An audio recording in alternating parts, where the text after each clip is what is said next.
Today I want to talk about something like really cool, okay? Ancient Warfare Magazine and their podcast, okay? It is like great. And I like to like go around and like learn different things about different time periods, including like today in business, but also history and military history and things like that.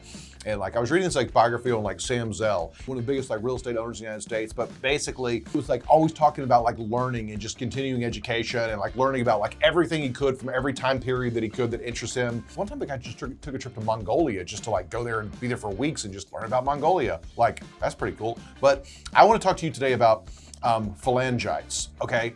So like, you may have heard of like, you know, like hoplite phalanxes, but phalanxes were like the kind of warfare that the ancient Greeks and early Romans participated in, into where it was a bunch of guys, a bunch of soldiers would have shields, and then they would have spears or pikes. They called them sarissas back then, but they were 18 foot. The guys would overlap.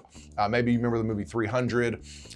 So the guys would have the long pikes. But so they were in these phalanxes, hence they were called phalangites.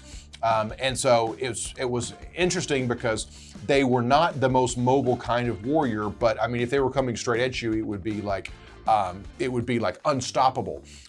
And so over the centuries, they had heavier and heavier armor, and their pikes got stronger. They went from single-sided, double-sided, and so on. It became better and better until the Romans eventually formed manifolds and legions and actually became up with a superior technology that was more fluid and nimble and flexible and could defeat them.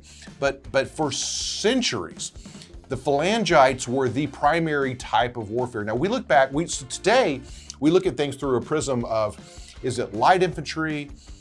Is it heavy infantry? Sometimes I called it like in 17th and 18th century European warfare, sometimes I call them dragoons, maybe even up through, there's some reference to that, even up through like World War I and the Austrian army, like dragoons. But we look at that through a prism of today, like light and heavy infantry, and we take that, we extrapolate that back like, you know, millennium, but nobody back then, from the sources that we have, contemporary sources, looked at things as like light and heavy infantry.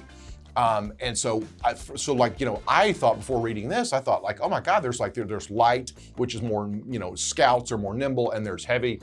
They didn't really look at it that way. They layered on different levels of armor, but they didn't classify them. Those are classifications that in modern times we assign, but in ancient times, they didn't have those kind of classifications. Anyway, that was just like a very interesting learning that I picked up, that I thought was kind of cool, which is kind of like, I don't know, I would say kind of like reinforces like always wanting to learn new things, understanding how people think about things at different times, organize things, organize their mind, organize groups and peoples, in this case, military. So I thought it was a pretty cool, so the Ancient Warfare Magazine podcast, and in like that one anecdote about like, you know, like how phalangites were categorized in like about a million other things that have lessons that are applicable to today and to business. Anyway, like completely available. I highly recommend it.